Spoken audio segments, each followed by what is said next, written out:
हकीकत है। क्या हमारे मुल्क में यही कब तक चलता रहेगा कि कोई भी आता है तो अपना टाइम पीरियड क्यों नहीं पूरा करने दी जाती? हर हुकूमत के साथ ऐसे ही क्यों होता है? 2018 में नवाज शरीफ के साथ सेम ये सब चीजें हुई, आज 2024 में यही हो रही हैं। और जिस जज ने नवाज शरीफ को सजा सुनाई 2018 के अंदर, वही सजा अब नवाज शरीफ के ऊपर तो पूरी नहीं हो सकी। वो चीजें वो बहुत जल्दी रिहा हो गए, तमाम अपनी जितनी भी उनके पास इल्जामात थे वो इल्जामात से बरी हो गए। तो क्या इमरान खान को इतने सालों तक जेल में रखने में ये लोग हो जाएंगे कामयाब, लायामल करेंगे या नहीं करेंगे? वही जज है जिन्होंने इनकी सजाएं सुनाई हैं और कहते हैं कि वो रिटायर होने वाले थे, बहुत शदीद बीमार हैं। जब वो अदालत में आते हैं तो 10 दफा उनको उठ के जाना पड़ता है, तब कहीं जाके आके फैसला सुनाते हैं। इन सब बातों पे हम बात करेंगे जैदी साहब से सबसे पहले। तो प्लीज आप लोग सुनिएगा और आके जो ना लड़ाई और फाइट शुरू नहीं कीजिएगा, आप आके अपना ओपिनियन दीजिएगा। मैं जैदी भाई को वेलकम करती हूँ। शोमे जी, हेलो जी, अस्सलाम वालेकुम। जैदी भाई क्या हाल है आपके? अल्लाह का करम है समीना, आपको और आपके देखने और सुनने वालों को मेरा सलाम। जैदी भाई, सबसे पहले आप मुझे ये बताएं कि आखिर पाकिस्तान में किसी को भी, किसी भी लीडर को अपना टाइम पूरा करने क्यों नहीं देते? 5 साल के लिए क्यों नहीं हुकूमत बनाने देते? हमेशा यही करते हैं, जब दिल चाहता है लेकर आते हैं और जब दिल चाहता है उठा के उनको दीवार से लगाने की कोशिश में लगे रहते हैं। तो ये आप क्या कहेंगे इस सिलसिले में? पूरी दुनिया में एक मजाक बन गया है, समझ लें। आप देखें जो हमारा पड़ोसी मुल्क है वो किस कदर मजाक उड़ा रहा है इन सब चीजों को देखकर कि इनके इनके पाकिस्तान में ये होता है। किसी लीडर को पूरा टाइम पीरियड क्यों नहीं करने देते? किसी मुल्क में भी इस तरह का नहीं देखा जाता जितना हमारे मुल्क में इस तरह की चीजें होती हैं। तो थोड़ा इसके बारे में बात करेंगे आप?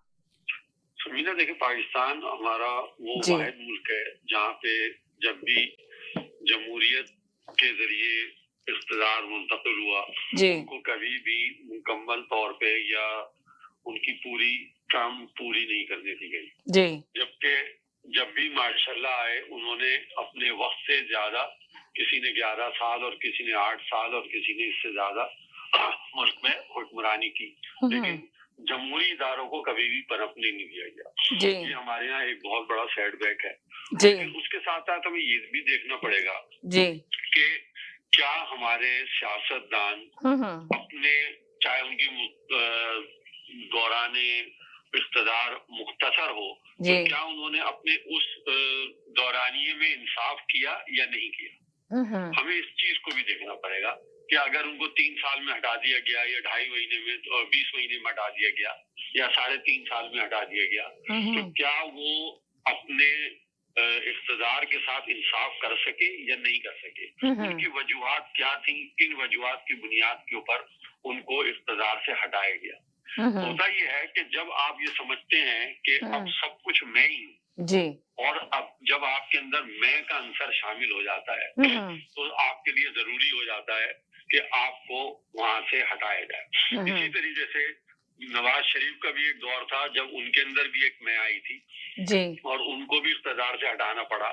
यही सूरत हाल जब हमारे पीटीआई के चेयरमैन के सामने आई, तो उन्होंने भी मंसूबाबंदी एक तवील अरसे के लिए करना शुरू की, और वो तवील अरसे की जो उनकी मंसूबाबंदी थी, उनको अब जेल की सजा के पीछे लेके आ रही है। आप ये सोचें कि ये इख्तिदार जो होता है एक मुख्तसर दौरानिया है, एक मुख्तसर मुद्दत है, जो उसमें अवाम की खिदमत के लिए आपको मुंतखब किया गया है, ना कि आपको हाकिम वक्त बनने के लिए या बादशाहत के लिए आपको अवाम के ऊपर लेके आया जा रहा है। तो जब आप ये सोचते हैं कि अब सब कुछ मैं ही हूँ और मैं ही कर सकता हूँ, तो ये सारी चीजें सामने आती हैं, जिसकी वजह से आपके यहाँ आज तक जमहूरी इदारे जो हैं वो पनप नहीं सके। आप ये देखें दूसरे मुल्कों में जिनकी आप पड़ोस की या दाएं बाएं ममालिक की बात करती हैं, वहाँ वक्त के तहत इलेक्शन होते हैं और इक़्तिदार बदल जाते हैं, रहनुमा भी बदल जाते हैं। आपने कहीं पड़ोस में या दाएं बाएं ममालिक में नहीं देख रहे होंगे कि वहाँ पे एक ही सदर या एक ही वजीर आजम जो है वो 3-3 साल या 3-3 टेनोर उसने पूरा किए या 4-4 उसने टेनोर पूरा किए। कम से कम एक अपना टाइम तो पूरा करने दिया जाना चाहिए। जिस तरह ये जरूरी नहीं कि 3-3 दफा लेकर आए। अब ये देखें ना कि चौथी दफा वजीर आजम बनाने के लिए नवाज शरीफ को पूरा जोर दिया जा रहा है, जिस तरह नवाज शरीफ को प्रोटोकॉल दिया जा रहा है, जिस तरह लाया जा रहा है उस पार्टी को। अब मरियम नवाज साहिबा का कहना ये है कि जी जैसा मुझे हमें कहते थे वो मकाफाते अमल है, जिस तरह चोर चोर हमें कहते थे, आज पूरी फैमिली जेल में बैठी हुई है। तो अंदाजा लगाएंगे ये कब तक बदले की सियासत चलती रहेगी? तो बिलावल का कहना कि आपको लगता है सही है कि वो कहते हैं कि बदले की सियासत कर रहे हैं नवाज शरीफ?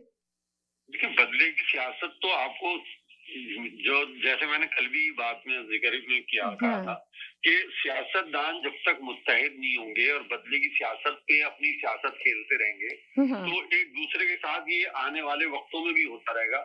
آپ کو یہ کہیں نظر نہیں آئے گا آنے والے وقتوں میں کہ شاید آپ کی جمہوریت جو ہے وہ صحیح طریقے سے پٹری پہ چلنا شروع ہو گئی ہے, کیونکہ آپ ایک دوسرے کی ٹانگ کھینچنے کی سیاست کر رہے ہیں, ایک دوسرے کو موقع فراہم کرنے کی سیاست نہیں کر رہے. جب تک آپ سیاستدان ایک دوسرے کو کام نہیں کرنے دیں گے, ایک دوسرے کا ساتھ نہیں دیں گے اور صرف آپ کا مطمع نظر جو ہوگا وہ ملک کی ترقی نہیں ہوگا, عوام کی بھلائی نہیں ہوگی, تو یہاں آپ کے ساتھ ایسا ہی ہوتا چلا جائے. آپ کو سیاستدانوں کو سوچنا پڑے گا, سمجھنا پڑے گا کہ ہم جو آتے ہیں وہ ایک مخصوص مدت کے لیے آتے ہیں اور ہمارا جو اقتدار میں آنا ہے وہ حاکمیت نہیں ہے. ہمارا اقتدار میں آنا مقصد ہے عوام کی خدمت کرنا یا عوام کی فلاح اور بہتری کے لیے کام کرنا. لیکن جب ہماری سوچ اس میں بدل جاتی ہے کہ ہم زمین پہ پیر رکھنے کے لیے تیار نہیں رہتے, ہم ہوائی جہازوں میں اور ہیلی کاپٹروں میں سفر کرنا اپنا فرض سمجھنے لگتے ہیں, تو وہاں سے جو صورت حال ہے وہ بدلنا شروع ہو جاتی ہے. اب آپ یہ دیکھیں کہ جس طریقے سے اس وقت ہم آ جاتا ہوں میں آپ کے یہ 2 سزائیں جو ہوئی ہیں جی, آج خود ان کی بہن نے کہہ دیا کہ ہمیں وکیلوں نے اس نیچ پہ پہنچا ہے, اس مرحلے پہ ہمیں وکیلوں نے پہنچا ہے, وکیلوں نے ہمارا ساتھ نہیں دیا. وکیل اپنی یعنی کہ آپ یہ کہنا چاہتے ہیں جو بلاول کہہ رہے ہیں اس وقت اپنی تقریروں میں, وہ ان کی بہن بھی وہی بیانیاں دے رہی ہیں, وہ یہ کہ علیمہ خان کا بیان